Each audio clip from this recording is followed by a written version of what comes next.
Hey, it feels like it's been forever, but we are back for Nebin Pendlebrook's Perilous Pantry by Purple Sorcerer, written by Mark Bishop.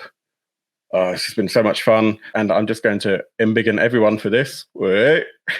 We have a giveaway.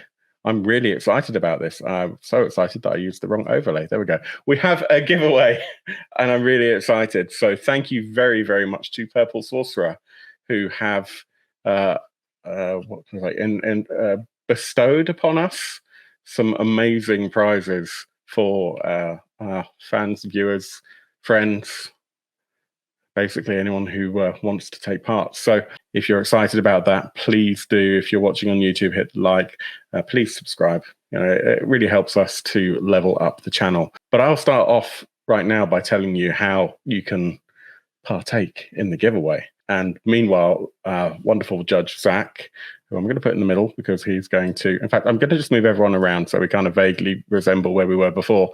Judge Zach can just bring up that list of the titles that we're going to have available as prizes, PDF prizes. Do you have them right there? Right. He has them right there. Oh, if he doesn't have them right there, I'm giving you time to do it whilst I pad. Oh, right. Okay. All right. And in no particular order, in not padding at all, or even I could looking like close to padding. This is not what padding looks like, in case you're wondering. The codes that we have, Purple Saucer have been very kind to hand us 5 codes to the Perils of the Sunken City, which I believe is their level 0 adventure. They also have given us 5 codes for Nevin Pendlebrook's Perilous Pantry. So if you like this, you want to have a go at running it, you want to see how badly I butchered it, then there's an opportunity for you to do that. There's also one. Amazing. Yeah. There's also 1 code for the Sullen Lands Omnibus, which is the first omnibus that the Purple Sorcerer put out. That is all their adventures that they sort of put out. It's in like a campaign sort of source book. And as I understand it, from what I've read, the beginning of it and so forth, it's sort of like a judge's resource, so that when you want like an adventure to plug in the middle of your campaign to get someone from point A to point B, or you need to give your party a few extra level 0s, then you can pull one of these out and it's ready to go for you. And 1 code for the Sunken City Omnibus, which is like, I think it's one of my favorite DCC products. Products. There you go. There's the word I'm looking for. There it is there, although it will be shiny, so I'm not sure if you're going to be able to see it, but that's it there. Hang on, let me make you bigger, Zach. Let me make you much bigger. Whoop. Okay, let me see if I can get the shine off it. There we go. There it is. And this is an excellent book. Lots of really good art in there. It's all laid out in an A5, which is just really easy to consume and make notes and all that kind of stuff. And this has Nebin Pendlebrook's Perilous Pantry in it, as well as 3 or 4 other adventures. I think it may be 4. Here we go. It's got the Frostfang Expedition, Crypt in Cadaver Canyon, which we've also run on the Dark Orb. If you want to check that out, go back. That's awesome. And the Bellows of Bromforge. And cool. Yeah, I'm sorry. And those codes are for the digital versions of those, I presume. They're all for the PDFs. Yeah, the PDFs. Yeah. Cool. Yeah. That's super awesome. So thank you very much, Purple Sorcerer. I should also note that this is not like a paid show or anything. We're running this adventure because it's an awesome adventure. But Purple Sorcerer have been very kind to kind of help us with that after the fact. So, this is something that we reached out to them and said, hey, we're running your really cool adventure. Do you want to? We're fans first, basically. Yeah, exactly. Yeah. But that, by all means, if you want to treat that as kind of a bit of a promo, then that's fine. You can do that if you like. To join the competition, all that we want you to do is, we hope that you might have seen the first half of this show, and there was a character that died among all of our characters, who died shouting his own name. That word was used quite a lot, and it will probably get used quite a lot today. So it's not going to be difficult for you to work out what that was. Just tweet us that name. Or alternatively, if you don't want to tweet us, join us on Discord if you're not there already. And we have a thread in our DCC and OSR channel where you can just type the name of that character and we will enter you into the raffle. And that's it. So completely free, open to everyone, including players, because what we'll do is we'll literally just draw names out of a hat. And we'll do that on the Kickstart Your Weekend show that we do on Friday the 25th, Friday next week, if you're watching us today. But without further ado, shall we dive back into the Perilous Pantry? How about we do this? Right, just real quick first. The players, if you want to take part in retelling the story thus far, in briefly, I will reward you each with 1 luck point to share amongst your characters. That's 1 luck point each, not 4 luck points. Yeah, but if you want to take turns, or just retell the story a little bit. Yeah. Gosh, I can barely remember it myself. We went down a hole. We did go down a hole in someone's pantry. Yeah, and we opened a door. We did open a door, and then things started to come towards us. Weren't we in there were search spiders, of someone, weren't we? Yeah, we're looking for Nebin. And Nebin, sorry, and Nebin. that bloke, and some other bloke too. No, we found him. He's dead. Yeah, we found Calvin. Oh yeah. Plus, there's a plague of salamanders now roaming about the world. Oh yes, indeed. That is your impact on the world. Yeah. We met some giant spiders that ate some people, or tried to eat some people. No, ate some people. Giant toad spiders, if I remember. Yes. These are all fantastic highlights. Yes, thank you. All have a luck point. How about I try and rearrange them in chronological order for the audience? So Nebin Pendlebrook went missing about a week ago. Kelvin, the constable, went down into a cavern a hole that was dug into the side of his home to enlarge his pantry before the winter. And Kelvin hasn't been seen for 3 days until you found him in the den of some toad spiders that you discovered and dispatched. He was all wrapped up. Looked like he might have died a warm death, but it was a horrible death. And you then followed the tunnel down further. You slid down a rocky slide because there's all bats in your hair and so forth. And one of your characters went sailing off into the darkness, never to be seen again. So me, emboldened with all the character death that I was able to induce in the first couple of rounds, then terrified you into the room that you find yourself in now, which has a water column that's about 6 feet in diameter in the center of the room. I'll do some better describing of the room right after what we do now, because what we're going to do right now is pick up from where we left off, which was you hearing bones skittering along the floor and seeing them coalesce into some 2-headed bone dogs. And so, cue the Pokemon fight music. Dun, dun, dun, dun, dun, dun. And I'll share on the VTT if you want to see what those hideous bone dogs look like. Then they're right there. So, be scared. Can't hear you, Phil. Thank you. Very quickly as well, just going to draw attention over Arian's left shoulder. We've got a new feature. The death toll. Whoop, whoop. And also welcome to Jay, who is a new player for this adventure. Yes, right. Let us do that. Cool. Dun, dun, well, dun. Now you're going to have to roll some initiative. Oh, goodness me. Now I need to pull all these dice out of my dice tray. And as is tradition, I have no paper for writing initiative on. So there, but okay, I found some. So for the benefit of anyone who has not played before, what we'll do is if we've got multiple characters, so with the initiative modifier that's the best, plus your D20 roll. So for me, that is 17. Cool. Phil is 17. I am 17. And Aaron? 15. 15. Okay. P. Diddy? I've rolled a 13. 13. And Jay?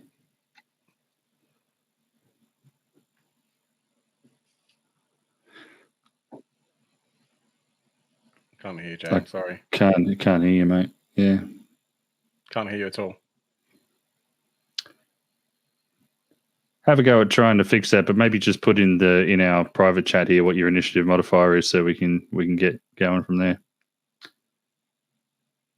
No, I can't hear you. You're rolling your initiative, so there should be an initiative score. If there isn't an initiative score on your character sheet, then you're looking for your agility modifier. There's your initiative. And yes, you're rolling a d20, yeah. We still can't hear you, just so you know, but just in the interest of trying to keep it running. Cool, so it looks like thus far... Blakey, just try hitting F5 on your browser and that might do the trick.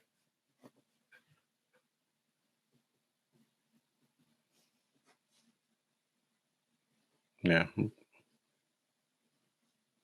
Okay. Alrighty. We are going to let Jay jump in the order wherever he would have otherwise landed once we get his score. But seeing as you rolled so well, Phil, let's just let you take the first turn against these hideous, and they look like quite dry bone dogs. Okay, in that case, sorry, you're P. Diddy. Yeah. Okay, do you mean Phil? me? Original Phil. Fuck. Yeah. Right. Okay, I got your initiative there, Jay. Brilliant. Yeah, we can hear you again now. Yep, cool. So I will start off with Zeb. Zeb is going to knock an arrow in his short bow. Mm-hmm. And take aim, and hopefully hit one. It's just the one dog. There's 3 of them. There's 3 of them. Thank you. Okay, yeah, 6 heads, baby. Dog number 1, please. 18. That's 19 to hit. Well, yeah, 19 hits like a lot of things in the game. So yeah, that's fine. What I don't have in front of me is my damage table for the damage for short bow, which I think is a D6, but I can't quite recall. D6, there we go. So that's 3 points of damage. Right. What type of damage is it? Short bow damage. Nice. So it's going to be piercing damage, which is probably not going to do very much. Yeah. So this is an OSR game, so things work how you expect OSR games to work. You watch this arrow sail towards the 2-headed bone dog. It takes a knock out of one of the ribs. Bounces around on the inside of the ribs and then comes out the other side. So it doesn't quite do the damage that you would expect it to do normally. That's cool. Did you say 3, right? Yeah, 3 points of damage. Cool. Well, it kind of makes sense because it's not like there's anything fleshy to hit, right? So with seeing that, I think Groovex will run in. Groovex is a shaman wearing padded armor with a mace, and normally he's all about life, and this very undead creature in front of him is kind of offending his sensibilities, but he's also a bit useless. So let's see what happens. That's not bad actually. So that is a 14 to hit. Yeah, that hits. Yep. Sweet. And that is also a D6. 4 points of macing damage.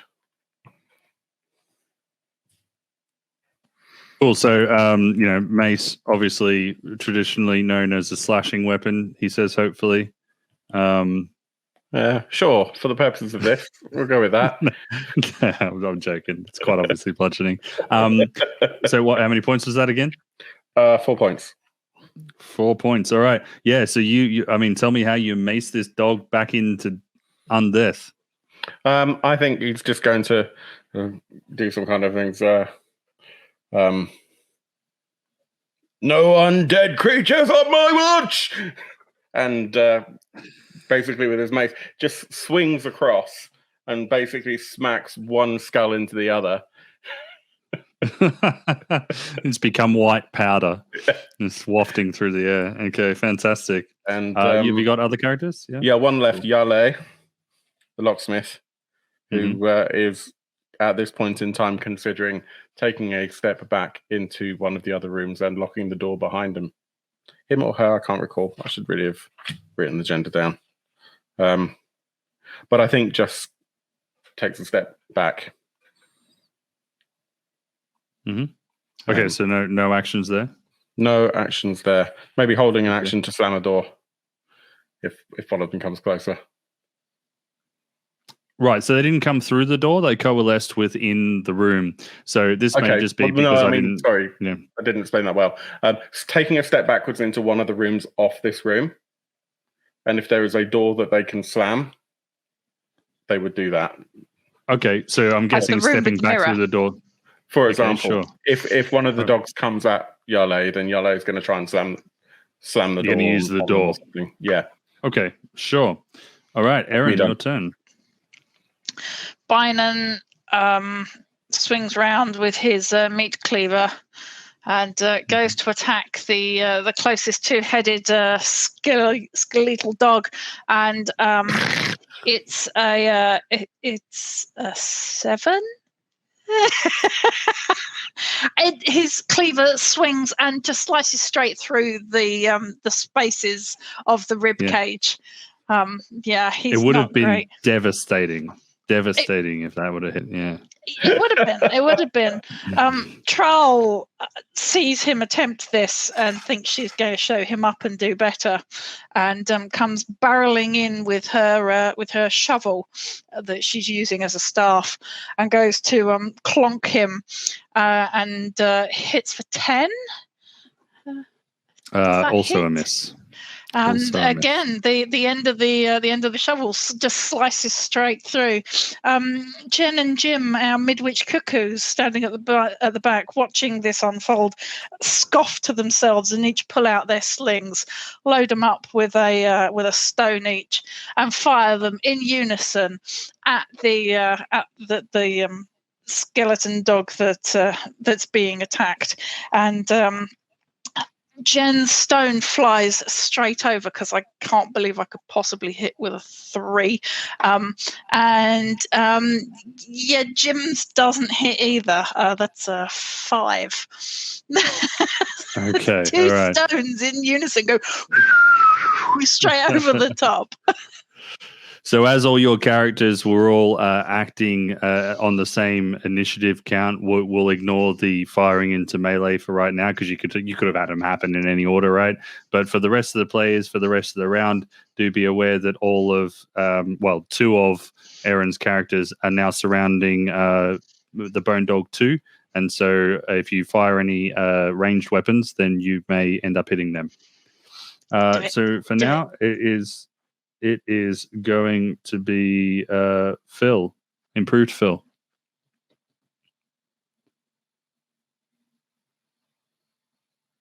If you're speaking, we can't hear you. I think you got the hardware mute, don't you? Yeah, I have, although I didn't think that was working. Here we go. So Barbo, my half-elf, has a short sword. So he's going to try and swing in and lop one of these dogs' heads off. And he was anymore. He was a critical one. Oh no! So I've rolled a 1, so that's not going well for Barbo. Right. So what sort of armor is Barbo wearing, or if any? I think he has got some armor on. Actually, let's have a look.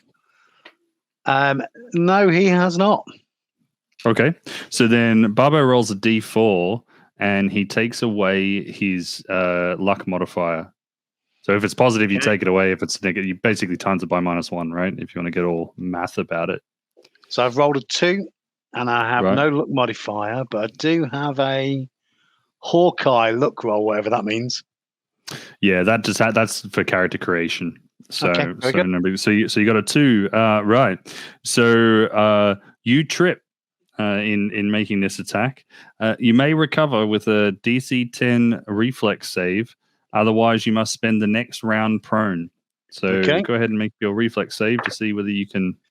I've got a modifier of 2, and I've rolled a 7.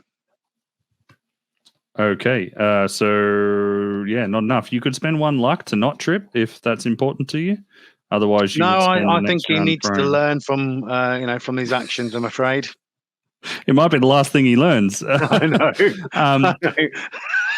So in this system, it takes an action to get up from prone. So Yep, that would be understand. basically you missing your next turn. Yeah, so Barbo's just embarrassed himself in front of everybody. Brody is my human hunter. He's got a hand axe that we've picked up in somewhere in the dungeon. It's a little bit dirty, but he's going to have a go with his hand axe. And we've rolled a 17, so I think that's possibly going to be a hit. Yeah. Okay, so that's a D6 for damage. It's a 2.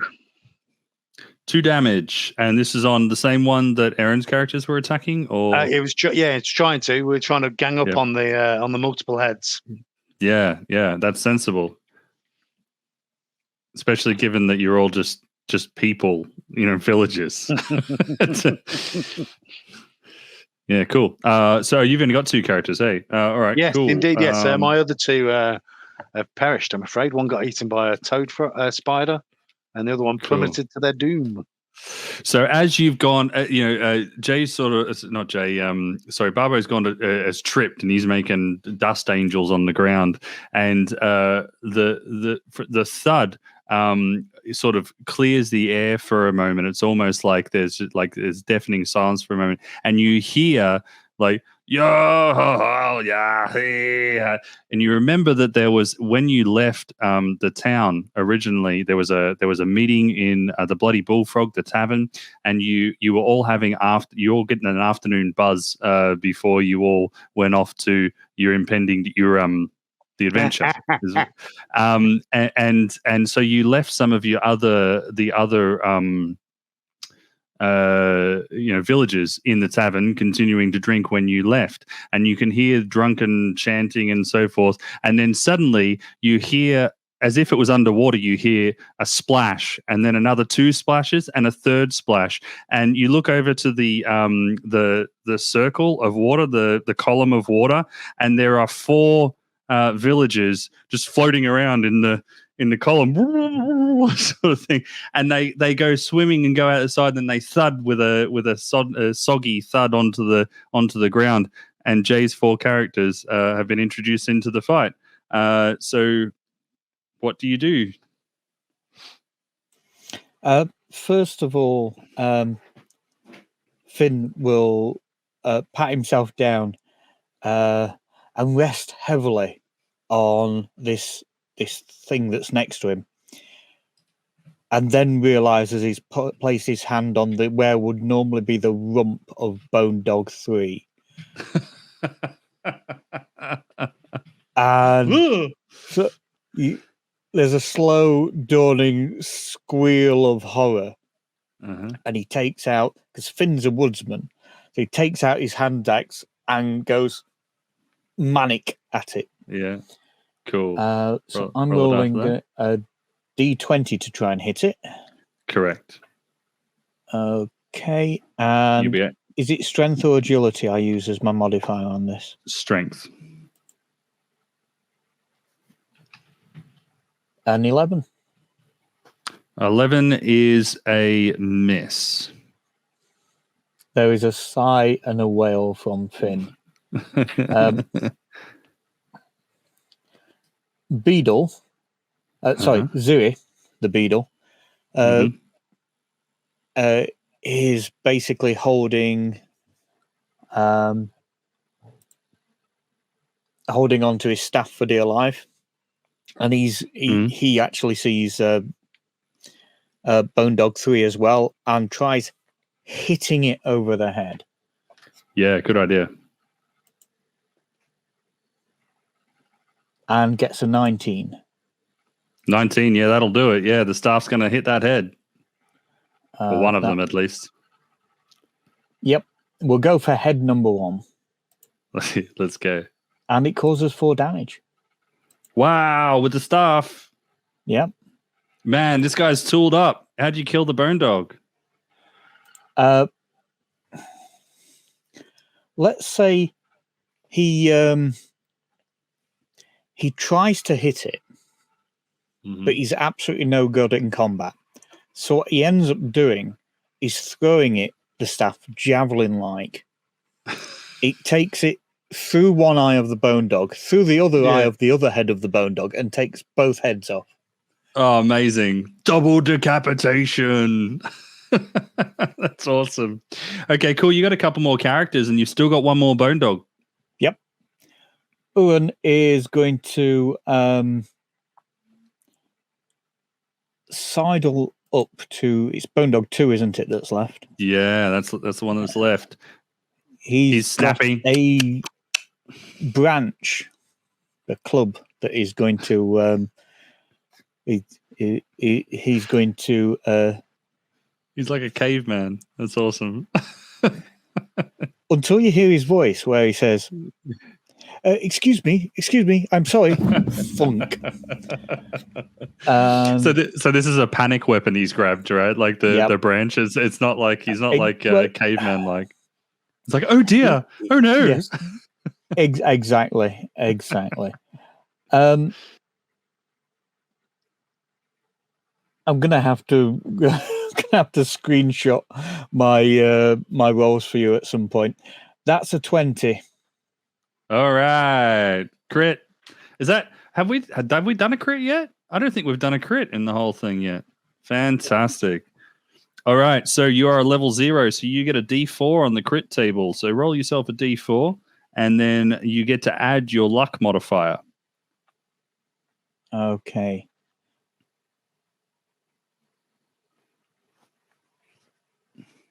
Two. Obviously the 2. Okay. And is that including your luck modifier there? Yeah. Cool. All right. You foe jabbed in the eye, ugly bruising, and inflict plus 1d4 damage with this strike. Okay. The 2 damage total. Fantastic. What type of damage was it? What that were you is hitting bludgeoning. With? Fantastic. Club. Okay. Cool. So describe your critical hit felling of this foul beast of Bone Dog. Actually, he's kind of holding these stick out at arm's length, waving it about frantically, and with his eyes closed. But it looks really fancy, though, right? You know, like it's. Oh yeah. Fantastic. All right. Well, that's all the Bone Dogs finished off. So I guess it's down to the party to dust them off and maybe introduce themselves to these amazing martial fighters that have just fallen down the town well. Indeed, Barbo dusts himself off and gets up off the floor and literally says, thank you so very much. I thought I was a goner then. Absolutely thought I'd gone. Owen goes, no problem, old chap, no problem, not at all. I think I better go and help Zuri, as he seems to have got his staff stuck in the wall. And both of them are sort of like pulling on, trying to get the... Still got a couple of dog skulls embedded in it. Yeah, fantastic. All right, cool. So let me give you a quick recap of the room that you're in right now. So I can give you if we switch over to the VTT again, I can give you an image of where you are. And although my description will come nowhere near being as amazing as that art, you're in You're in a room with smooth marble walls and ornate tiled floor that's covered in dust. You've got a column of water that's in the center of the room that's 6 feet in diameter, and it rises from the floor to the ceiling. And the outside of it is perfectly placid, although maybe it wasn't when Jay's characters were fumbling their way through it. There's a little bit of muddy dust around the outside of it now. But it appears to defy gravity. Now, there's a door in each of the 4 walls. One of them you came through to get into this. That's the western wall. And actually, I will switch over here to the map while I'm describing this to make it a little bit easier to visualize here. There we go. Okay, so you are in this room here. And so you came in through this door here, the western door, the door that had all the mirror with all the crazy bullshit is in this top door here. You have already checked this door and you found it to be locked, and the bone dogs coalesced when you approached this door in the east here. Now, the other things that are in this room that you can see on the eastern wall there are 2 fountains. One of them is carved into the shape of a vaguely humanoid tree. That's in the northeast. And it has cupped hands in front of it, and there is a tiny pool of condensation that is coalesced in the hands of that statue. There's also a demon face in the southeastern corner that has a similar pool of condensation in it, and these are the defining features of the room that you're in right now. So I guess really it's over to you to decide what to do next.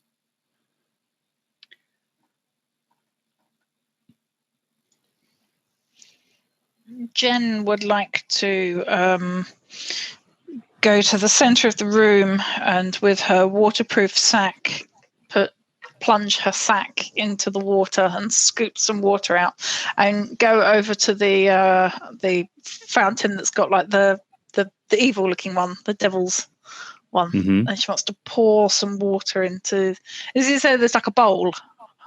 So it's literally just like cupped hands. Oh, so cupped there's hands, like yeah. So there's like some water into that. So there's like a sip of water in each of these sorts of things. Oh, like there's already water in there. Yeah, it's already like in both of them. There's already a pool of water, and in both of them there appears to be only a sip. And yes, I totally agree, Carl Tash. The Purple Sorcerer art is so good. It's really awesome. Yeah, so there's only a sip in each of them. In which case, Jen is going to take the sip of water from the devil's cupped hands. Okay, and what would you like to do with it? She's just gonna. Oh yeah, okay. I see you've taken the lead from the sip. Okay, I didn't. Oh no! Right. Yeah. We're drinking it. We're drinking it. She's drinking it. Cool. What is her alignment? Oh, I haven't filled it in. That's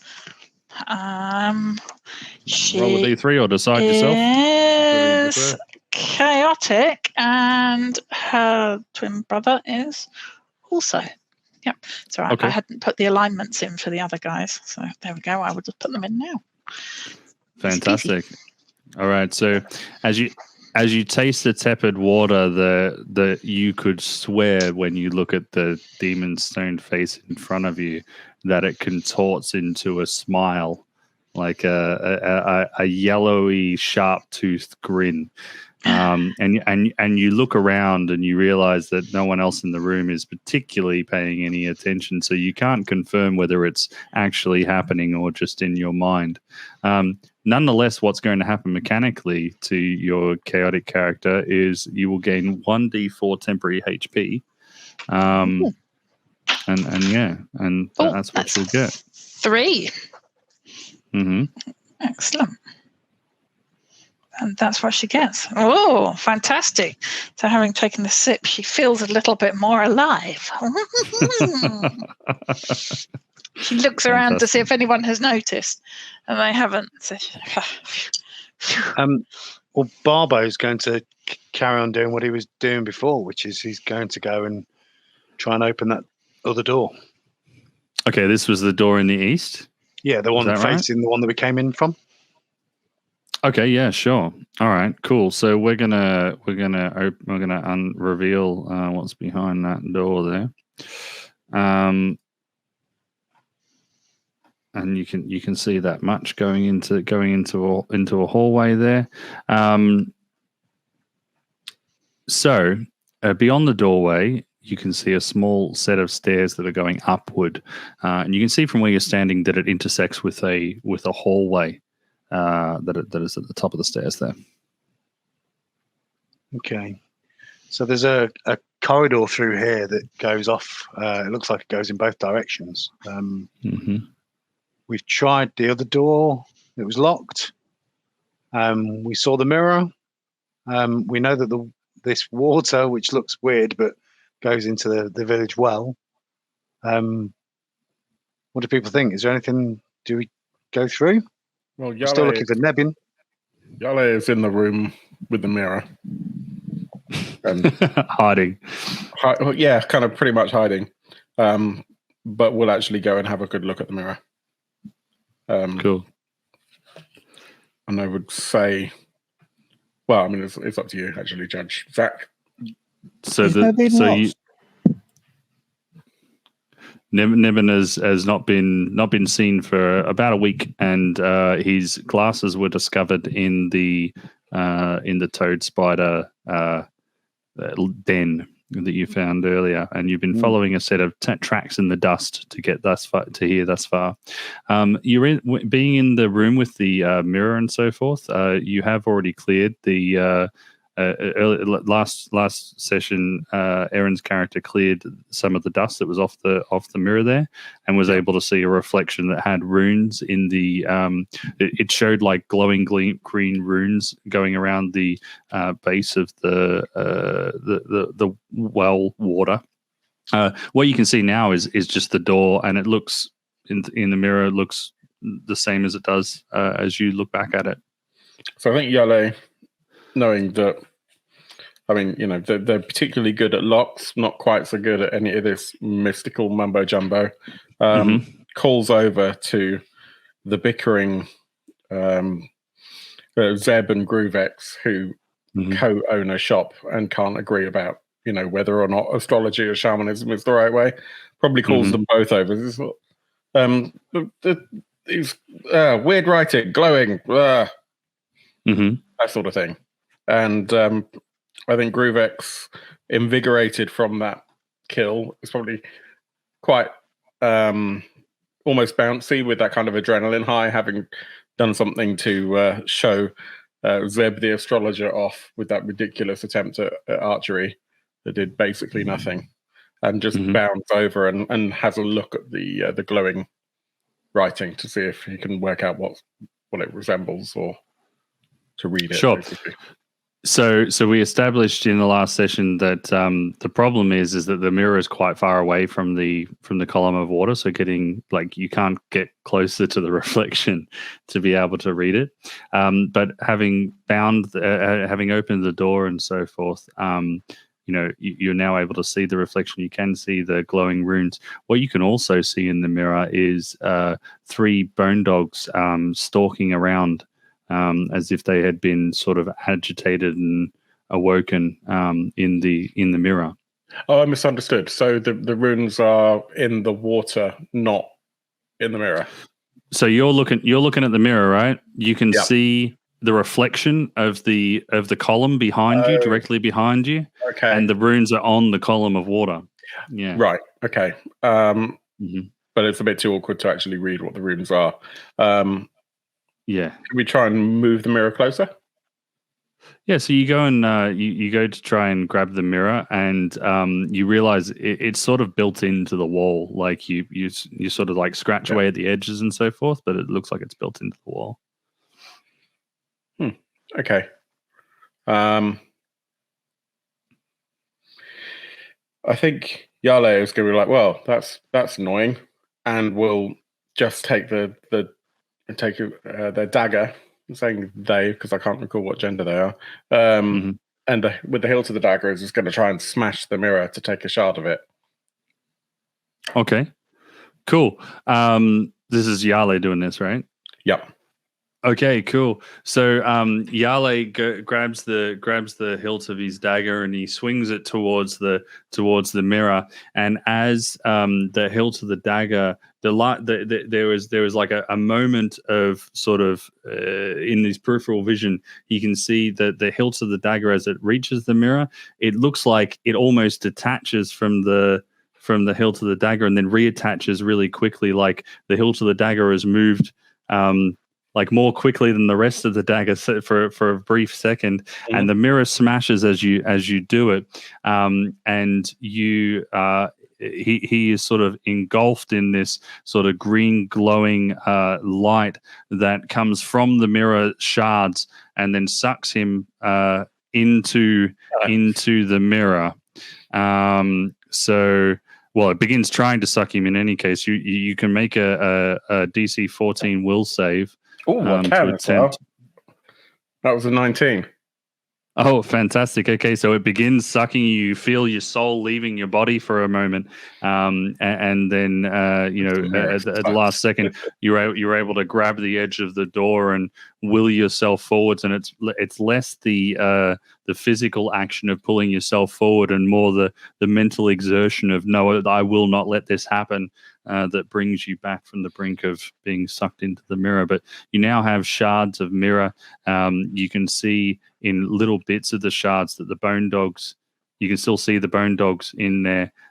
They're really quite agitated now. They're quite big in the shards as if they had run towards the mirror from the sound of it and all that. So yeah, that's what you've got. Well, that's something you don't see every day, says Melchett. I've no idea how many years bad luck that is. I believe you measure it in eons at that point. Yeah.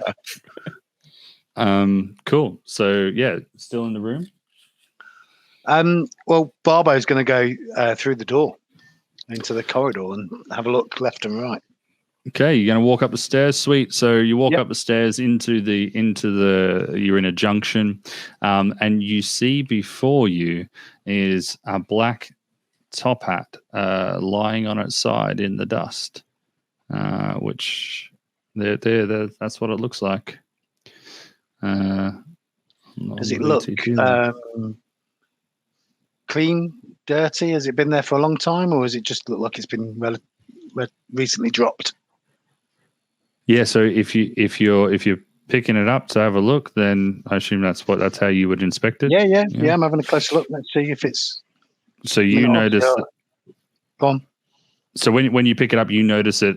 You know this to be Nebin's hat. Yeah. In case for the people who haven't watched the previous episode, all these villagers have lived in this village. They're quite familiar with the things, the objects of the village. So you know this to be Nebin's hat. And as you pick it up, you feel something sticky on the bottom edge of the bottom rim that you pick it up with. You take your hand away and you're quite shocked to find that there's blood on the rim of the hat. Everyone, I've found Nebin's hat now, as well as his glasses that we found earlier, and there's blood on it. So if he's leaving as a trail, I don't know if he's done it on purpose. It looks like this might be accidental. Don't worry, Claytash. I'll fix the 3 death toll. Don't worry about that. We're trying our hardest. So standing up there after having called back to the rest of the party, you have a look around yourself and you notice that to your left, up north, the hallway continues and it looks like it turns east, which would be your right. I'll try and reveal some of the map here again so that you're not relying solely on my description. Before Jim leaves that room, presumably we're all going to sort of traipse out and follow that way. Before Jim leaves, having watched his sister drink from the demon fountain. Jim goes over to the one at the other side and takes the sip of water from the other fountain. Cool. I would suspect that you'd probably want to do that discreetly, given the way that it played out last time, right? So let's let everyone leave the room, and then I'll describe what happens when he tries the everlasting gobstopper in the room. Yeah. Yes. Yeah. Cool. So Barbo's standing in the hallway. You look to your left up north. There's a hallway that continues. It turns to the right or east, and you can see around that corner. There's a flickering light source down that way. To your right, going down south, the hallway reaches another set of stairs that descend downwards into even more silent, even more darkness. Okay. And so that's kind of what you can see. So what is the rest of the what are the rest of the party doing?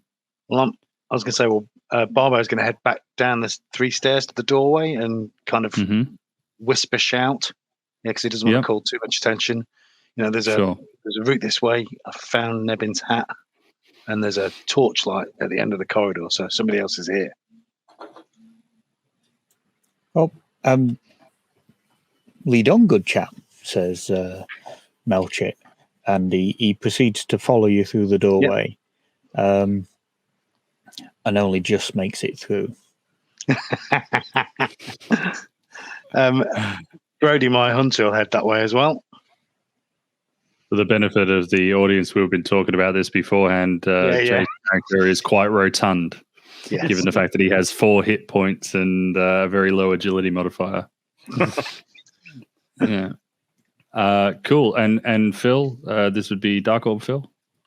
So Yale and Grievex and Veb are all kind of looking at the shard of the mirror, and we'll try and wrap it up some way that makes it safe to transport. Did you say the other door was locked? You tried it and it was locked. When I say you tried it, you basically just sort of like shook it. Okay. So I think Yale was a not very good locksmith. He's going to try and go and have a good look at it. Sure. So, having a good look at it in the sense that you are trying to open it, not just kind of go, oh, yes, well, that'll be £40,000. Sucks his breath, shakes his head. All right. Doing will follow Melchett. Okay.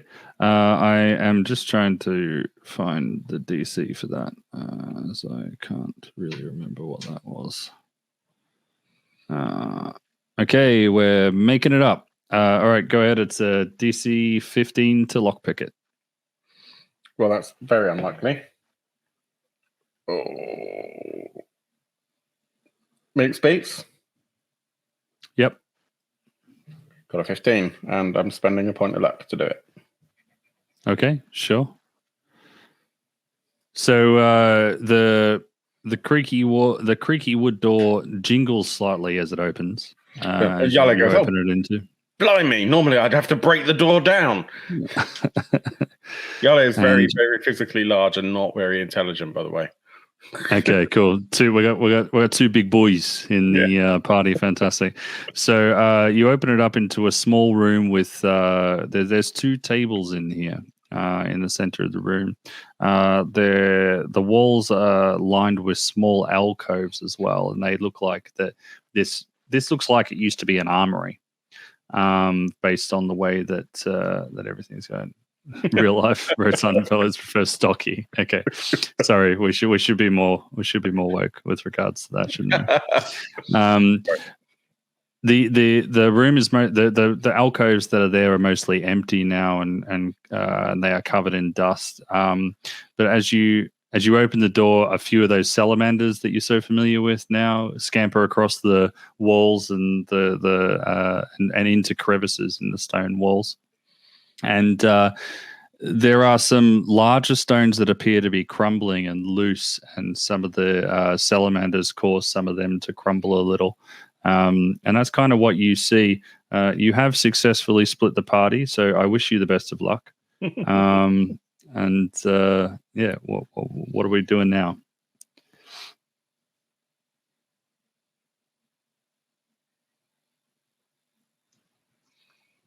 Well, As everyone else leaves the room, Charles and Bynon follow Barbo and Brody through the door and upstairs, and Jen turns to Jim and goes, "Come on." Leaving all of Phil's characters to die on their own. I mean, to be fair, Phil made Jim his characters goes go into to- a different way, so you know. Well, Jim goes to to drink from the fountain. We've started moving on from a place we haven't finished looking in, and Nevin could be in there. Well, Bynon and Troll have gone one I know. way. Jen and Jim are still in the room, and Jim is about to drink from the fountain. Sure. What is Jim's alignment? He is, as per his sister, he is chaotic. Chaotic, fantastic. So Jim leans forward and takes a sip out of the thing at his sister's request, expecting great fortune and gifts. He sips the cool waters, and suddenly he hears the distant laughter and singing of fairy folk.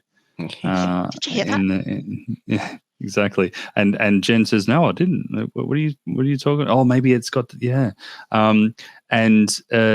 then as he turns to Jen, Jen's sort of like thinking, like she's sort of listening, and then shock covers her face as she looks at Jim, and he has two lumps coming out of the front of his head that grow and push through his skin and come up like this, and two small purple horns suddenly emerge from his head. So that I don't have to be the only one keeping track of this, they will probably subside in the course of a week. But for right now, you have purple horns. Yeah. So that's what you got. Awesome. Jim's like, oh my god. Jen's going, that's cool. Stone metal. Tiefling unlocked. Yes. Leveled up to tiefling. With that, Jen and Jim follow Zeb, Gruex, and Yarly to out through the other door. So within my party, they've gone in two different directions. Right. So you've actually you're splitting the party by splitting your own party. Yeah. Okay. Nice. All right. So yeah, fuck you guys. But yeah. So what Nevin's not in it, right? All right. So let's run the door that's been opened in the south into what looks like an armory. So the chamber that you have come into here is about 10 feet square, and on the tables there is actually there's an array of weapons and so forth, which I'd be happy to let you know there. Yeah, I tell you what, the last thing these characters are going to hear is burn right before they die. Yeah, cool. So yeah, there's. I assume you're walking into this room. Yeah, is that an unfair assumption for me to make, or you're good? Yeah. Cool. On the table, you've got 2 times rusty swords in sheaths. They both do 1d4 damage each. Cool. There is a battle axe with a dwarven face carved into the hilt. Ooh. That does a 1d10, and it's a 2-handed weapon, so don't forget that in DCC, if you're using a 2-handed weapon, you roll a d16 on your initiative instead of a d20. Yeah. There's a longbow, which is also 2-handed.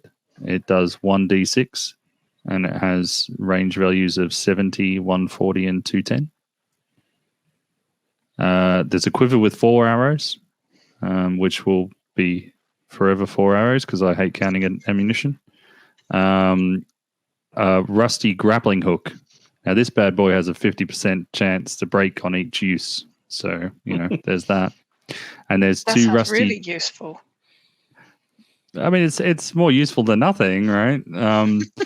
there's a when it 50% chance. Yeah, there's a 50% chance that it's more useful than nothing. There's 2 times rusty chainmail suits. They're fitted for a dwarf, both of them. And because they're so rusty, they only give you a +2 to your AC rather than the full armor bonus. Do we have any dwarves left in the party? Yes, Troll is with Bynon, who followed Barbo and Brody. Presumably, this is the room that Zeb et al. Have walked into. Is that right? Yeah. Yes, that is correct. Yeah. So Jen and Jim, Zeb Gruvex and Yale are in this room.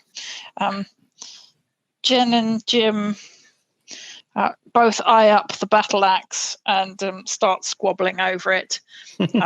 And between them, I'll just say, Jen pulls it off Jim and goes, "This is mine. I'm having it." Meanwhile, Gruvex is like, "Well, you with your poncy little short bow, Zeb. Anything you could do, I can do better." And picks up the longbow. Exactly. Mine's bigger than yours. I can hit harder than you. I can fire arrows better than you. I can die quicker than you. I mean, exactly. So he'll pick up the longbow. 1d6, isn't it? I can't remember. The longbow is 1d6. Yep. And you got Cool. 70, 140, 210 on the ranges for that. I really should have sharpened this pencil. 71. 1d6. Cool. Feeling rather miffed that he lost out to his sister, Jim dejectedly picks up a rusty sword and goes, "Oh, I'll have one of these then." Sure, it'll clean up. Yeah. It'll be fine.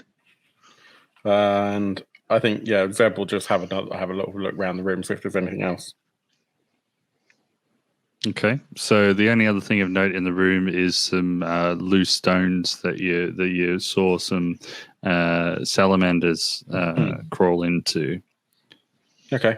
He might just kick one of those, see what happens. Sure, you kick away some of the rubble and you notice that there's a larger stone. And as you kick it, it sort of like shuffles over a little bit, but it doesn't move immediately. I mean, it gives you the impression that you could move it if you wanted to. Yale, come and give me a hand.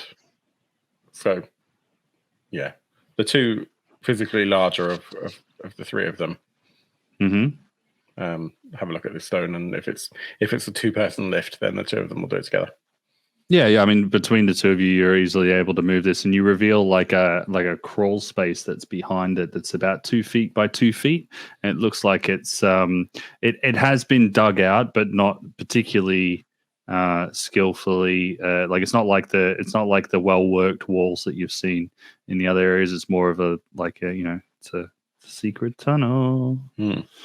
So I think with that, Gruvex, who is physically smaller than the other 2, will say, "Well, I suppose I'll have to go in, as you've gone to all that trouble of moving that rock." Okay. Gruvex, who is incredibly squishy, by the way. Righto. Okay, that's good knowledge for me to have. So yeah, you crawl through the 2 foot by 2 foot space. It's quite squishy, and even for a smaller fellow. And at the other side of the room, you are able to see there is a. Actually, I can reveal on the map here where you are right now. So in the south there, and then you've crawled through this little area here into that area there, and you're in a tiny chamber. It's like 5 feet by 6 feet square. Like it's pretty small, and there is. Like, I mean, even if you look around, and even shoulder to shoulder, you probably only squeeze maybe like 4, maybe 5 people in here. And there's a small stone altar that stands in the middle of the room, and on top of that altar is a massive 4-fingered hand that is affixed to the end of an oaken branch. Okay. Is the oaken branch talking at all? Because we did pick up a talking stick. Okay. This one is not talking. It's got a severed hand on the end of it. What do you want? You know? I mean, Gruvek being a shaman is The hand makes a little mouth and goes, help me. Check the hand for googly eyes. Well, Gruvek is a shaman and sees this as maybe some kind of interesting shamanic. I can't think of the right word, but almost like a stave or something. I mean, is it that sort of height? Is that sort of length, like a staff kind of height length? It's a 3 foot long heavy club. Okay, like a club. Okay, I mean, yeah, that looks more fun than the mace.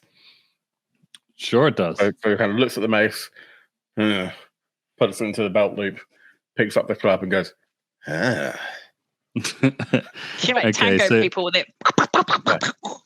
So as you pick up the club, you feel something like squishy around your ankle, and before you're even able to sort of respond and look down, the squishiness, you feel it moving its way up your leg, and it is not so like it starts squishy and it's got this burny after flavor. You know, like it's quite a spicy feeling. And so what we're going to do is roll against your AC here. That is a 7 against your AC. Okay, that is not a hit then. My AC is 11. Okay, cool. So I'll get you to go ahead and roll initiative. Just that one character, because he's the only one in the room. That is 12. 12. Okay, so you go first. You have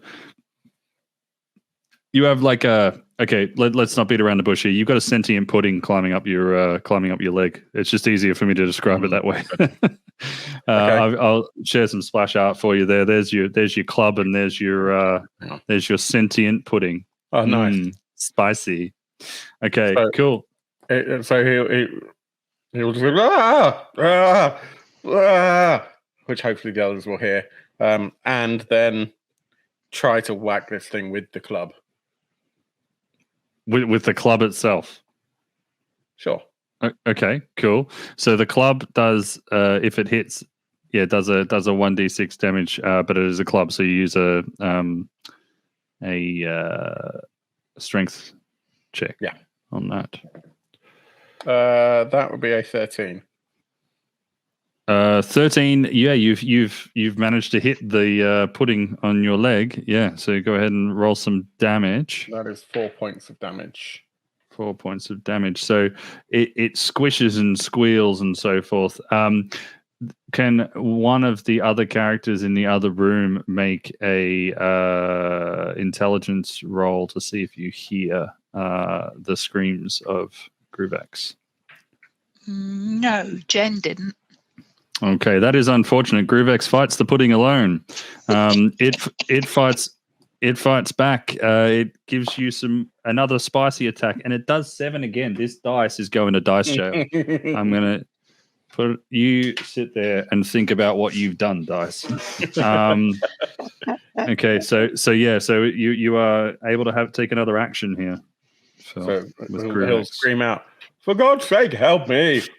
And that's 16 to hit. Yep, that's a hit. Got 1 point of damage away.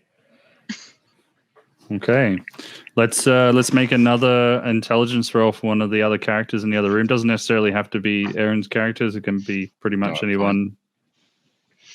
I was going to say Jim got a 19 that time.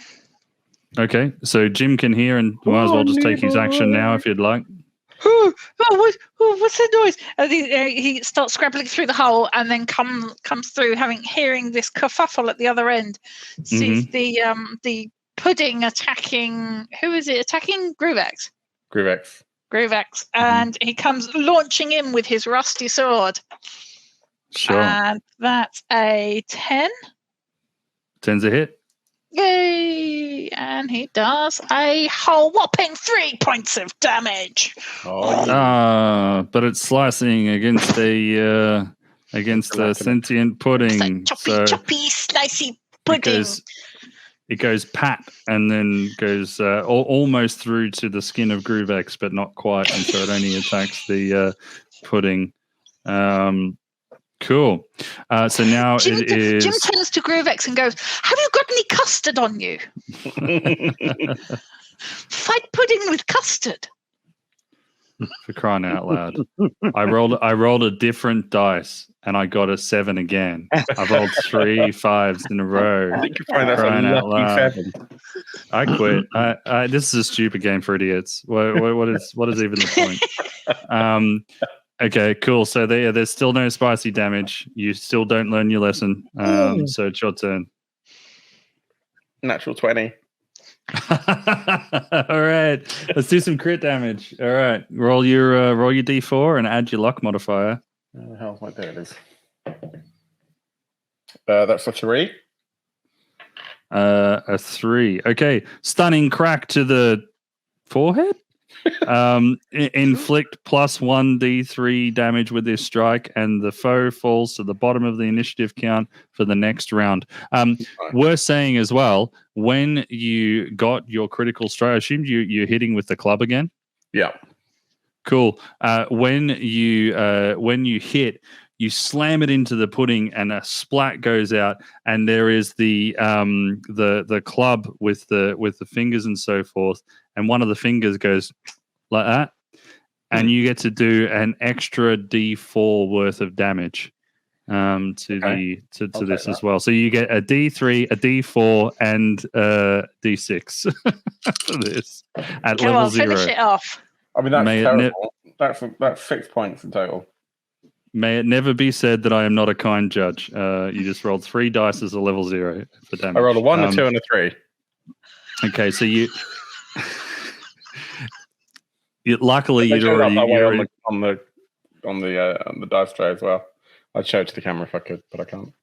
Luckily, you had already softened up this pudding. You splat it with the hammer, and it goes splat all over the walls and so forth. There's a little bit of smoke coming off the walls from where all the spiciness is coming out. But you have defeated my lesson for splitting the party, and you have learnt nothing apparently. So there you go. That's what you got. So in this room, as I say, you've got all that.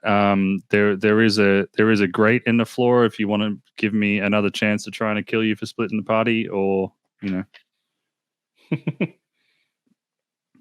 not very good at taking hints, so I'm going to look at this grate. Okay. Jim goes, "Do you really think we should be looking down that drain? I think we should be getting back with the rest of the party." Well, yes, but what if Nebin's down there? "I don't think he'll be down the drain." Well, he might have flushed me out. Didn't Barbo say he'd found a top hat up in the corridor? News to me. I was still looking at the mirror. He found a top hat. So I don't think he's down the drain. So roll a DC 10 strength check to try and pull the grate. Yeah, that was off. a fail, by the way. Okay, cool. So you're stuck in here anyway, so fuck you. What Groovex will do, though, is we'll take that mirror, that shard of mirror, and just have a look and see what the room looks like through the mirror. Yeah, so there are runes that begin glowing around the altar that you can see there that don't appear in real life. But other than that, the rest of this room is sort of mundane. And can I read in the mirror? Don't make any sense to me, or is it just not something that I know? Yeah, no, I mean you're a villager. Yeah, reading arcane runes is not really your forte right now. That's fine. So if there's nothing else in this room that I can obviously see, then I'll just go, "Oh, this room's rubbish." Nothing that I'll let you find. Yeah. So with that, yep. Back to rejoin the splitters. Okay, cool. Oh, they're the splitters. They're the ones that split. They're the ones who went to a completely different place. We were thoroughly, investigating the place we were already in. Well, as the splitters have been watching you play the game for quite a while now, let's see what they want to do. Well, I guess that we're heading towards the firelight on the corner. So Barbo and Brody, and I think Finn, Ziri, Owen and Melchett, and I think Bynan and Trial are all heading up towards that corner. I guess sneak in as best we can because clearly there's somebody around the corner. Sure. Why don't you go ahead and make me an agility check to see how that goes? Okay. Well, as we said, I said it was going to be Barbo. We'll say Barbo's at the front. And we have got... Just make one for the party rather than one for each character. Oh, okay. We've rolled 6. Okay, so you step in a bucket, the way, clang the rest of the way up there. It's probably also because I think Charles was carrying the stick that kept shouting help. Well, yeah. Yeah, and Charles was Barbo's last action was to fall flat on his face, so he's not exactly. He's clearly not very. Let's put it that way. It's like, guys, my nose is still really hurting. Shut up! I'm trying to sneak down the... Help me! Help! So cool, we to the corner, there's a whole rabble making a whole load of noise. Yeah, exactly. Did we turn left or right? As we came up that corridor and it looked like it went left or right? We went left towards the light. Yeah, because right was going down a set of stairs into the dark. Yeah. So we're going towards the light. Cool. Hopefully not the metaphor for that. I'm going to reveal what's in the room because you can kind of you will be able to sort of look around the corner and get an idea. But you can see what's in that room there, and let me describe some of it. So the flickering lights that are coming that are coming from around the corner, they're coming from 2 large braziers that are burning at the northern end of what is quite a great hall, if you will. This is easily the largest chamber you've encountered so far, and it's not nice. It's not like nice, but it's nice. Like it's pretty nice. It was at one point. It was nice, right? Maybe not so much now. There's like marble pillars and tapestries on the walls. Part of the floors have like carpets on them, and so as I say, it was probably nice at one stage, but now it's got like skeletons and stuff, and. Oh, I didn't mention the skeletons, did I? Yeah, there's skeletons as well. And they're the skeletal remains of long dead dwarven miners slumped across the 2 large tables that are in the middle of the room. Now, but those aren't the most impressive skellies in the room, though. Between the 2 braziers, there is an ornate throne. And it has it's mounted with the skull of a deer with like antlers and the whole thing. But that's still not the most impressive skelly in the room. The most impressive one is what that throne is strapped to. It's strapped to the back of a huge skeletal tortoise. And atop the throne, you can see from where you're standing, there is a smallish figure that lies crossways, legs and head resting on the arms of the chair. It looks like from where you're standing that it might be snoring. Here's another sort of view of what you can see. So that's kind of what you're looking at right now. Okay. I'll turn back to the rest of the group and go, shh, there's somebody in there asleep. Let me handle this, says Melchett. And he's going to sneak up. Lead the way. Yeah. And then he's going to sit down in the chair. Mm-hmm. Did you see the picture? I did. There's a man asleep in the chair. Not for much longer, but he's not going to be able to move either. Okay, so go. This is the big guy, right? So go ahead and make an agility check for him to see if he's able to sneak up there. Oh, Melchit's good on this agility business. I think we've discussed this already. Uh-huh. Yeah. So that will be a 15. 15. Okay, yeah. So you're able to sneak in, and whilst you're able to sneak in, if your intention is to walk all the way up to him, it's going to be difficult to, as a big guy as you are, it's going to be difficult for you to scale a giant tortoise without waking up. You could sneak into the room and sort of around the room without waking him up. But if you're going to go right up to him, he's probably going to wake up before you get there. You would get this impression. You've pulled your waking up pranks in your time when you were a child and so forth, when maybe you weren't so quiet. Oh, no, Melchit's been doing this all the time. He's not stopped.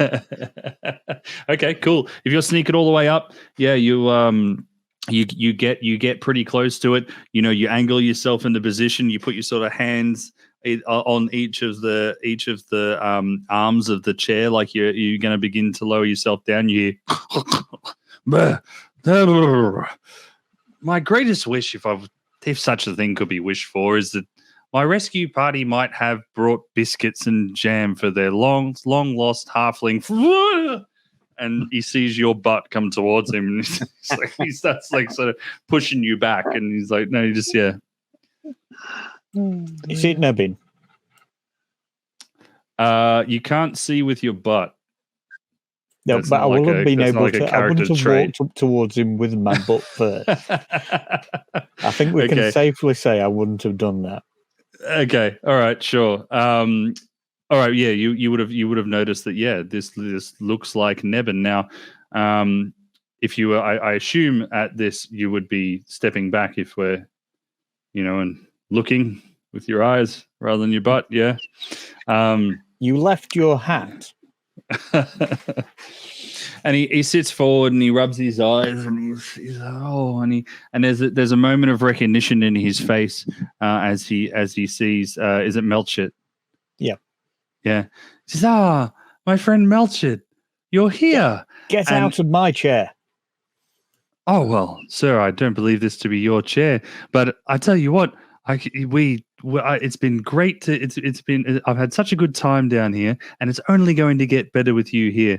And he's really quite chipper and excited, and he's gesturing, he's looking around and so forth. And as the flame the light from the braziers bounces off his face, you notice that his eyes are quite red and sunken, like he hasn't slept in weeks, and they're really bloodshot and so forth. And his skin's quite gaunt and pale. And as he turns sort of this way, you notice he has a huge gaping wound down the side of his face, to the point where like the front of his, like some of the skin on his face is actually sort of flapping about, like his face is about to fall off. And he's saying, it's been such a wonderful time down here. Goodness me. Yes. You seem to have a little. Yeah, are you okay, Nebin? You're acting weird. I've never been better in my entire life. Yeah, I'm not so sure about that, guys. Does anybody know anything about what to do about the side of his face? Melchit is an alchemist, so he would know something about whether that's how severe that wound would actually be. Possibly. It looks horrendous. Sure. So you wouldn't even need to roll for that. Looking at this, you haven't seen living things with wounds like this before. Like it's hideous. Like it is very detrimental to his being able to be alive. And he says, "Oh, look, never mind that. I had a little bit of a tussle with some bone dogs on the way in here, and but then I found some friends, and I couldn't quite see them without my glasses. But they helped, and now here I am, better than ever. Behold me."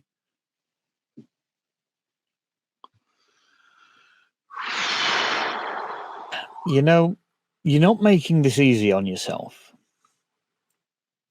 What would this be that I need to have made easy? Well, for a start, all this walking, all this talking and moving when you're dead, it's really off-putting.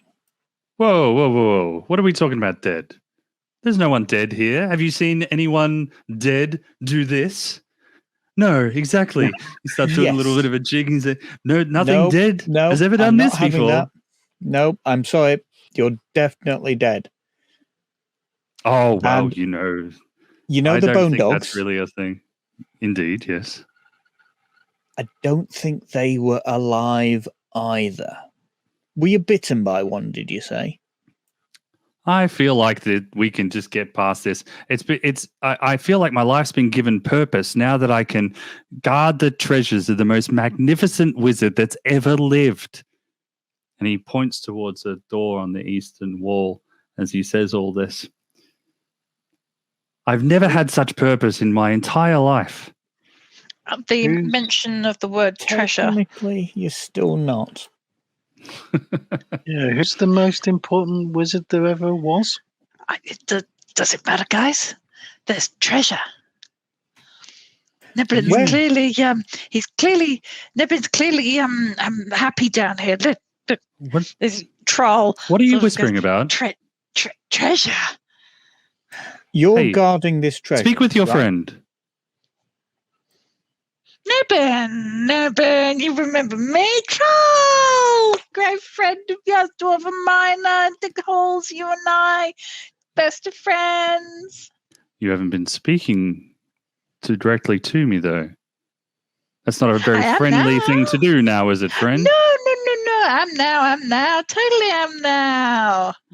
You mentioned treasure. Yes, that would be the treasure of the most wonderful wizard that's ever existed. And if you're talking in secret about that, then we may have problems. Oh no. We came down here to find you, to help you guard it. Well, if you would enjoy helping me guard it, well, maybe that's a different thing. Indeed, okay. Yes, if you'd like to help me guide it, I think we can organize that. Fantastic. Fiddly-dee. All right. Well, the time for words has passed. How can you not see? Well, I don't think you have seen thus far, but I'm about to show you the great gift of immortality that stands before you and soon will be bestowed upon you. Now it's your turn. And he points up towards that, and you hear all the creaking and so forth behind you, which you will discover in a moment. Sorry, Jay, I didn't mean to speak over you. What were you saying?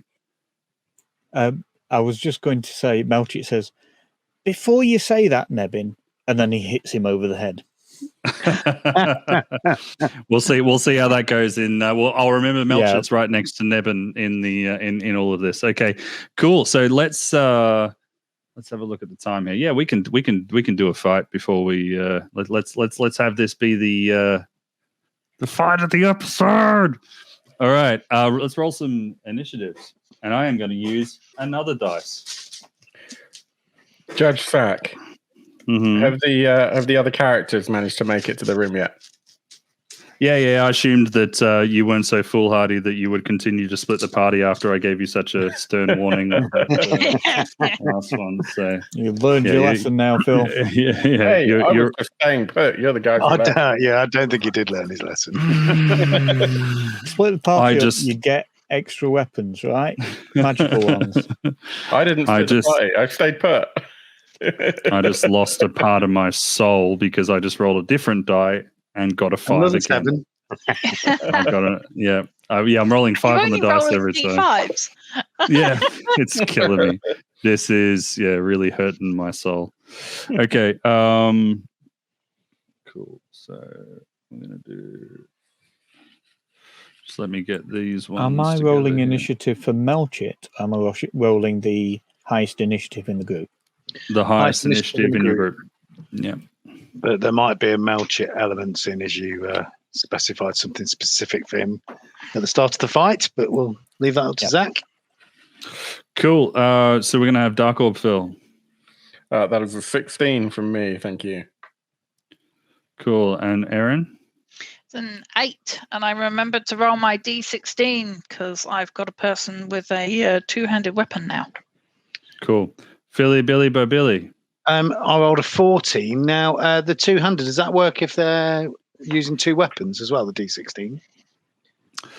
So what happens with two weapon fighting in this is that you roll a d16 on your second weapon if you're gonna do the second hand fighting.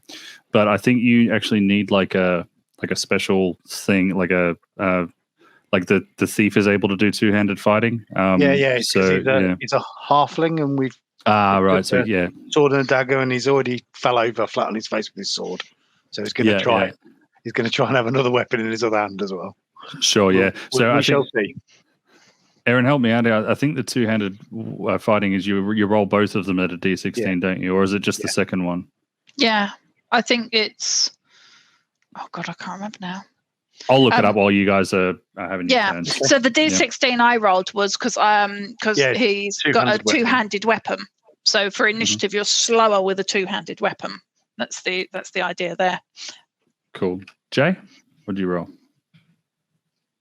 16. 16. Fantastic. Okay, cool. So there is going to be a contingent of bad guys that go first, and then it's going to be Phil, and then it's going to be Philip, and then it's going to be... Oh, no, wait, sorry. Jay, actually, sorry, between Jay and Dark Orb Phil, what's your highest agility score? I've got a 15. Phil takes it. I'm on a 14. Okay, so it's actually not P. Diddy. It's Jay, and then it's P. Diddy. And then it is Aaron. Mm-hmm. And then a final contingent of the bad guys. Okay, so as I say, the what happens is you've got all those dwarven skeleton things. Ha! I fooled you. They weren't actually dead skeletons. I can't believe you fell for that, you idiots. And they all start like creaking together and animating and so forth. And 6 of them were all slumped over the 2 tables in the middle of the room. Now all animate underneath the giant antler chandelier, like it's like a deer antler chandelier hanging above the 2 tables. And also that giant tortoise skeleton. Again, haha, I can't believe you fell for it. How silly must you feel? That is also animating, and it looks like this. Fear it. And it lifts up the throne and so forth, and it picks up Melchit as well as Nebin, who now stands on the throne and commands from there. Now we have 6 of the dwarves are going to take their turn first, the skeletal dwarves, that is. Cool. So we're going to have 3 on. We're going to have 1 on Jen, 1 on Jim, 1 on Trial, and we're going to have 1 on Ziri. Okay, so Jen takes a... come on now. Jen takes a 16 against her AC. Jim takes a 9. Ziri takes a 8 against their AC. Did any of them hit? Nope. Okay, none hit. Not even the 16. Who was the 16? Ziri. That was against Jim. Oh, that was against Jim. Sorry, I thought you said against Jim was the 9. So yeah, no, that definitely hits. Okay, cool. So there was a dwarf that comes forward with its spear, and it sort of opens its mouth as if it's going ha, but there's no voice box, so it just sort of silently at you. and that is going to be this much damage. 5 piercing damage with the spear. I go straight through him, and he collapses to the floor. Jen! He cries out. Ugh. And with that, the death toll goes up to 4. Yeah. It's worth double because it's one of the creepy ones. Cool. So that was Jim, Trial, and Ziri were 3 of them. Let's do Uran, Barbo, and Zeb. Uran takes 5 against their AC. Barbo takes that's a nat 1. And Zeb takes 4 against their AC. So let's have a quick look at what the fumble chart is for the guys here. They have how many hit die here? So maybe whilst I'm looking this up to make it a little bit less boring to watch, the way that the crits work here for the monsters, so monsters can crit and fumble as well. Actually, thinking about it, it's just a regular fumble table, isn't it? But the monsters have a crit table, so they can do criticals in their own spectacular fashions, depending on how many hit die they have. So as they get bigger and bigger, they do more and more impressive criticals. This was not a critical. This was a failure. So they just roll like everyone else. Let's have a look here. That was the worst possible roll for them. And their weapon is damaged. So basically, he only had a spear, and he's just broken it in half. It's obviously quite aged; it hasn't been used in some time. So the thrust he puts all the force into the backhand of the thrust, and it causes it just to snap in half as it goes forward, and does no damage to you, and nor will do any damage to anyone from here on out. Cool. So that's all the skeletal dwarves. We're going to do Dark Orb Phil. I'm trying to work out what I would do. Probably, let me think. So Zeb is going to knock an arrow and try and fire at Nebin. A Nebin, okay, cool. So, man, and you forgot how much of a friend he was, real quick, right? Well, so I think Zeb probably missed the entire dialogue and just basically saw Nebin go "Rah!" with this. Yeah. However, something roll initiative. Yeah, exactly. So, however, that was an arrow being fired at Nebin. I know Nebin's not alone on that tortoise turtle thing. And I rolled a 5. Oh dear. Okay, roll. Well, you want to roll above a 50% on 100. Yeah, Jay's got his on a head in his percentile. hands. Melchit's a big target. That was 85. Yeah, you might want to make that 75-25 split. I rolled 85. Fantastic. Okay, so the arrow sails harmlessly past Melchit's head, although he does make a note of the inaccuracy in that shot. Zeb just goes, "Fog!" Grievex, seeing what's going on here, is going to take his mighty slapping stick, this hand with a on a stick, and he's basically just going to try and effectively sort of bitch slap one of these skeletons across the face. Sure. But rolls a 2. And no bitch slapping going on right now. No. And Yale has a what could Yale do with that stupid dagger? Daggers are for stabbing. Yeah, I know. But I think or throwing. It's only got the one. So I think we'll do rather than a stab, we'll probably try and do like a pummel strike.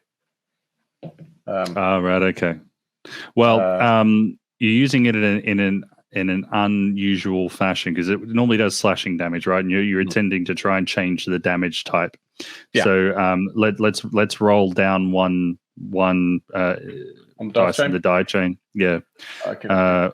Whilst you're rolling that for the benefit of the audience, that's basically how you do disadvantage or advantage in DCC. In 5e, you get to roll an extra dice. We've got a dice chain that has a lot of dice in it, so we get to use them by moving up and down the dice chain. So instead of rolling a D20, you'll roll a D16. So that's what if I just very quickly do this. So that's what a D16 looks like. And I actually rolled a 12. Fantastic. Against Nebin, or against against one of the dwarvy skeleton things. Sure. Okay. A 12 will hit. Cool. Standard D4 +1 damage, or just D4 damage? Yeah, you've already taken enough penalties with the attack, so yes, it'll do regular damage. Okay, so that's 3. 3 damage. Okay, cool. It clanks. It's like a xylophone sort of sound as you hit it with the pommel. Cool. And Jay, it's your turn. One does not simply bitch slap an undead dwarf. So Melchi is going to first of all, he's going to basically try and hit Nebin with his staff. This is Melchit, yeah? Yeah, this is Melchit. Okay, cool. All right, let's do it. 7. I think he misses. 7 is not enough. 7 is not enough. In that case, he strikes instead the back of he misjudges it and strikes the back of the chair and reverberates slightly. The tortoise kind of goes. Finn is going to run up to one of the skeletons, waving his axe madly. And he's going to be screaming the words, "This is why I like staying in the forest. You don't get stuff like this in the forest." It's good advice. It's good advice, really. Makes for a boring RPG, but 12. 12 is a hit. Okay. This is against one of the dwarves, yeah? Yep. And cool. Is it the same one as that's already been? Is it the same one that's already been damaged, or a different one? This 6 isn't there. I'll roll a d6 and I'll let you decide. Because I didn't say at the start, did I? It's okay. I'm letting you pick now. All right. I'll go for the one that's damaged then. Sure. 6 damage. 6 damage. All right. Well, yeah. Tell me how you hand axe this thing to death. He swings and basically almost fumbles and lets go of the axe. And it sideswipes the skull straight off with the flat end of the axe. Fantastic. I love it. That's visceral. All right, cool. Have you got any other characters to act? Yep. Owen will basically walk up to one of the other dwarfs and say, "This isn't on. You're not supposed to be still standing up," and try and hit him with his club.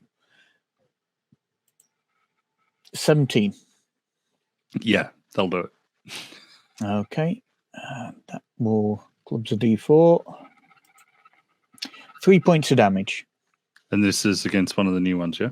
Oh, Yep. well, the other one's dead, isn't it? You're not just gonna you're not gonna make a point of hitting the dead one. Nope. 3 points of damage, was it? That was 3 points of damage. Yep, cool.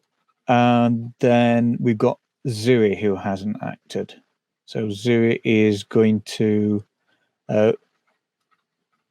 run up with his staff and say, "Look, I've had it up to here with skeletons and skeleton dogs and with too many heads. I've had enough, I tell you."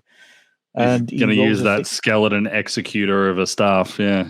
Yep, on the same one that that Finn's just had not Finn, that Owen's just had a go at. Okay. He rolled a 16. Yeah. The staff keeps hitting, buddy. Let's do it. 2 points of damage. 2 points. All right. Cool. So the skeleton sort of like creaks and groans, and it sounds like a march of 84-year-old people, all just creaking and so forth. But he's still up, but is less healthy. Well, I don't know how you would gauge the healthiness of these things. They have less hit points. Let's move on.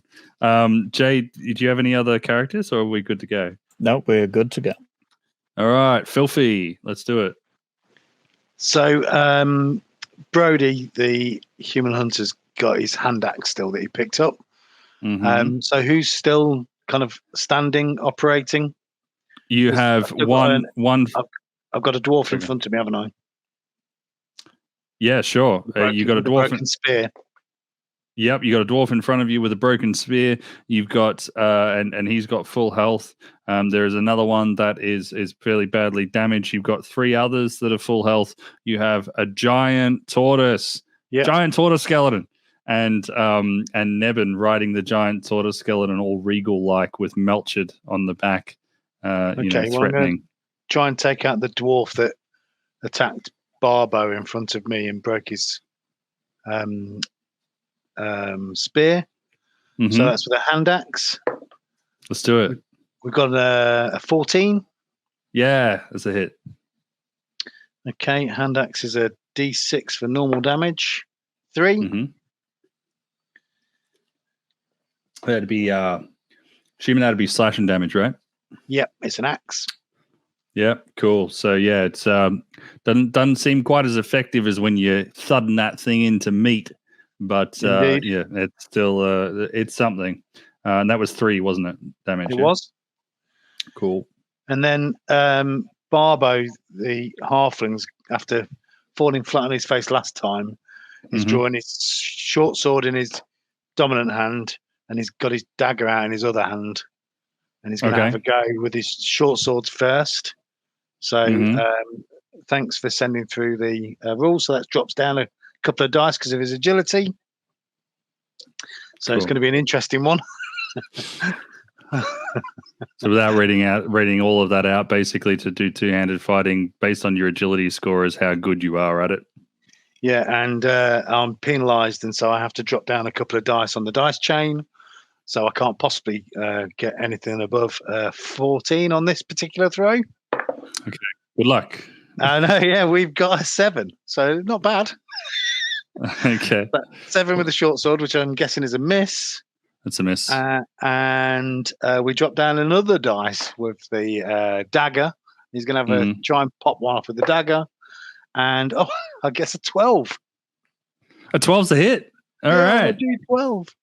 I'm doing the Sandman celebration. Yeah. So the dagger does D4 of damage as a slashing weapon. And we've got a 2. Okay, cool. And that's on the same one as the as Barbo was hitting, yeah? All right, cool. Okay, so that would be Phil's turn, and Aaron? Is the dwarf that killed Jim still standing? Yes, I think so, yeah.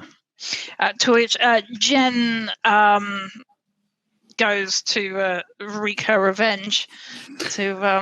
Revenge! Yes. Killed my brother! And that's a 16. 16 is a hit, yeah. And that's 6 points of damage. Because it's the D10. It's the D10 battle axe. Battle axe, so slashing, right? Yeah. Yep, cool. Alrighty. Switch rounds with that. Troll doesn't feel compelled to be attacking dwarven skeletons. She goes straight for the tortoise. She's in it, straight with the tortoise with her shovel staff. She's going straight for a whack. And she's got what is it? Hang on. 15? 15 is a hit, yeah. Yes. Okay, and that's a 2. That's 4 points of damage. Yep, cool. This guy is so big that this looks like it was effective. All that damage. And Biden goes, oh, we're hitting the tortoise, are we? And runs to assist Trial and starts hacking at the tortoise with his cleaver.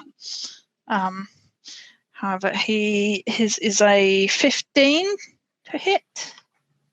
15's a hit on the tortoise. And he does 7 points of damage. Gee whiz.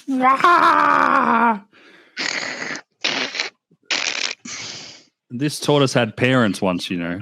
There's no need to sink that much HP into it. Gee whiz. Cool. So Nevin stands up and he orders. He says, "Terry, no!" and then he says, "Your friends, they did this." And he's speaking to Melchett, and he goes to hit Melchett he's just gonna do a he reaches around and he pulls out a glinting dagger and wields it with malice, and definitely doesn't roll a 5 again. Yes, it's an 8. There's definitely something over a 10 on this dice, isn't there? So yeah, Melchett gets what would that be? 10 against his AC. 10. Okay. Yes, it's a hit. It's a hit. I did it. Okay. So we are gonna give you this for damage. That would be 3 points of damage with the dagger as he says, "You can't hurt my friends now." Cool. And then now it's going to be the tortoise is now going to have a go, and he's got 2 tasty morsels slapping in front of him and slapping him with all this kind of stuff. So he's going to have a good old bite on them. Let's have a look at how much the bite hurts. This is on the first one that attacked. Trial. Who was that? Trial. Cool. Trial takes. How is 22 against your AC? AC's 9. I thought I'd ask. Yeah. Just in case. Yeah. Cool. So then you Trial takes 4 points of damage as the maw comes down. It doesn't quite kill her. She's got 5 hit points. Yes. I so wanted to bite her in half. Damn it. Okay, so it attempts to bite her in half. Minor. Yeah, quite thick around the middle. Yeah. So yeah, it picks her up and picks her up and swings her around a little bit, and then eventually just goes, places her down quietly in front of the tortoise where she was previously. Cool. So now it is going to be Dwarf's turn. We've still got a few dwarfs hanging about. We're going to have a go at, let's do Finn, Ziri, and Urun, because they are all on the ground. Yay, fame at last. We're going to do, let's have a look. So we're doing spears. Oh, actually, one of these guys has got a broken spear as well. So we will save Urun from that. So Ziri, nat 20, and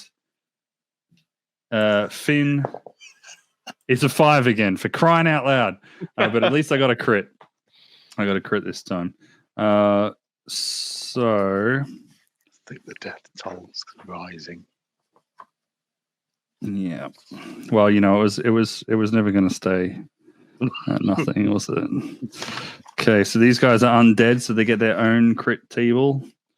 Let's do this. Oh, they get the highest possible roll. And that's good for me. So the horrifying visage of life after death infects the PC's thoughts as the undead leers into its eyes with its attack. The PC must make a DC 15 fort save or be shaken and unable to move after the attack for the next 1d4 rounds. This is against this was the first attack, so it was against Ziri, the executioner with the staff.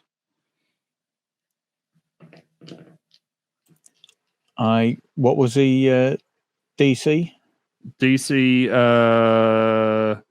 Did you say 14? 15. Oh, 15 on a fort save. Yep. Okay. Cool. So you are not able to move. No, come back, die. I'd like to die. My die is trying to escape. That's another max roll, so that's 4 rounds you're not able to move for. So basically the rest of the fight, hopefully. But so Ziri is shocked and in place, but also will be taking this much damage. 1 point of damage. Lucky. So yeah, got out of that one. All right, yeah. So we've done 3 attacks because one of them didn't happen because of a broken spear. We're going to have 2 more attacks. One is against Groovex and one is against Bynon. The first one is a 5 and the second one is a 20, not natural. Miss. So Bynon was the 20. That's 1 point of damage. I just can't get my dice to all roll good at the same time. Apparently, it's just we're okay with that. Bynon, he's down to 2 hit points now. Okay, cool. So that's all the dwarves done, and now we've got Dark Orb Phil. Looking around the what can I see around the room, around where the turtle tortoise thing is? Is there anything like furniture wise?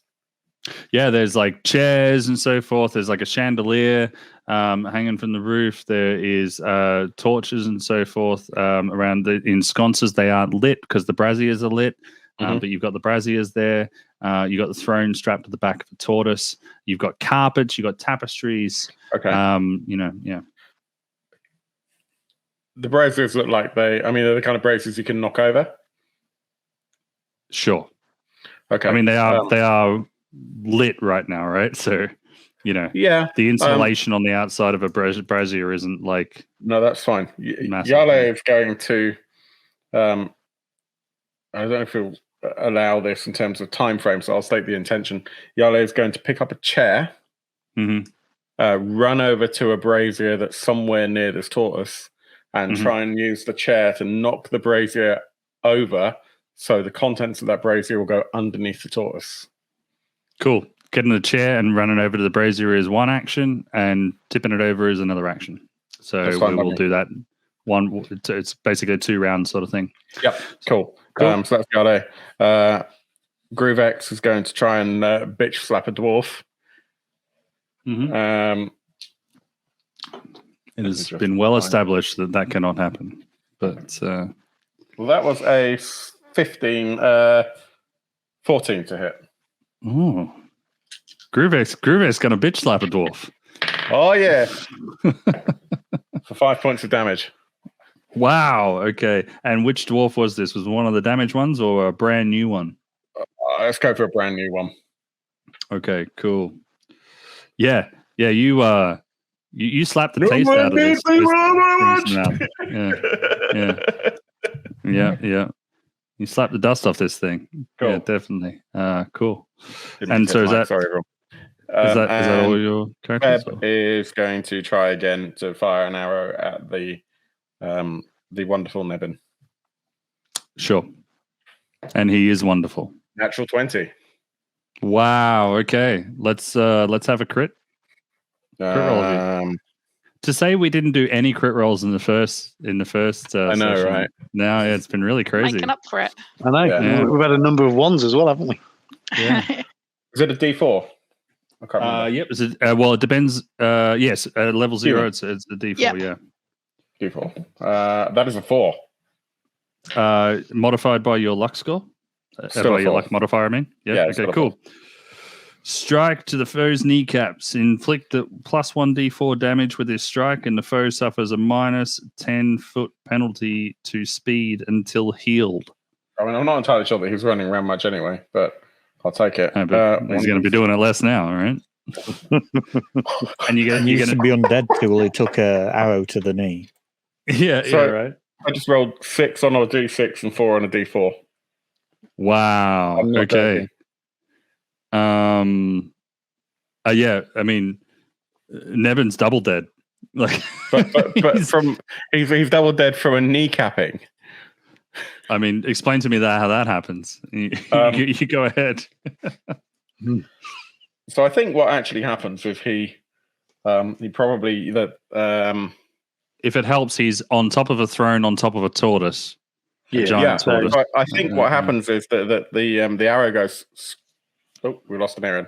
The arrow goes straight through his knees, but forces him to fall forward. Yep. At the same time, there's tortoise, and tortoises are renowned for their lack of energy. Tortoise kind of goes up for a yawn at the same time, and Nebin kind of rolls down into the tortoise's jaws just as he closes his jaws. Accidentally gets chomped in half. Yeah, I love it. Fantastic. I've run this game a number of times. That's the first time I've seen Nebin die that way. That's fantastic. That's really good. Okay, do you have any other characters to act? Negatory. And Erin will be right back. Her PC's just blue screened. Cool. Jay, it's your turn. Okay, Melcher is going to stand forward and basically both hands like this with his staff go, Terry, stop, Terry. And basically try and hit it square on the head. Right, okay. You're still standing on the back of it, just going I'm bang, still standing bang. on the back of it, yep. No, Terry, bad Terry. Yeah, that's the one. Are you trying to stop it from chomping 9. Nebin in half? No. He's already in half. Put him down, Terry. Leave him alone. So I don't want to say a 9 misses, but at least it's ineffective, right? Yeah, that's fine. Yeah, cool. You hear a dull clonking sound, but nothing much else. Yeah. Cool. He'll then sit back on the throne to have a breather.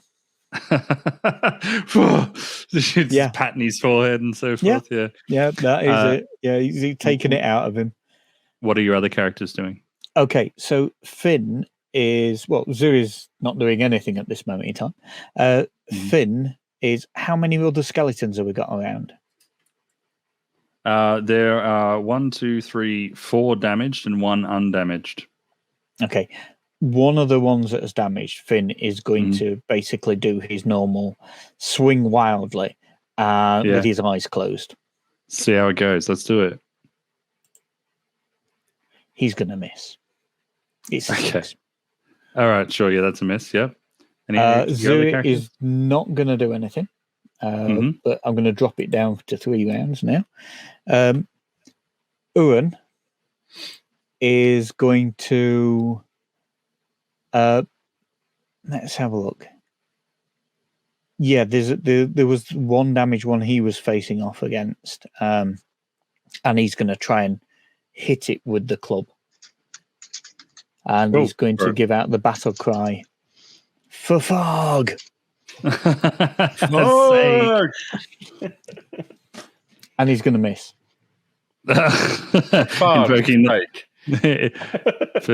Invoking the name of Farg apparently doesn't do much for your. I mean, Farg, the mighty warrior, who was like first to die, possibly. I can't recall. Cool. We got new Phil. So Barbo's been kind of strengthened in his resolve, and he's going to have a go with his short sword and his dagger again. So we're rolling much lower dice than normal. So short sword is dominant, so that's on a d16, and we've rolled a 9, so I'm guessing that's a miss. It's a miss, yep. And the dagger is on a d12, And we've rolled a 5, which is also a miss. So Barbo doesn't do anything. Okay. But Brody will try with his hand axe, which is a 15. 15's a hit. Hit. So that's a D6 of slashing damage. Mm-hmm. And we've rolled a 4. Fantastic. Okay.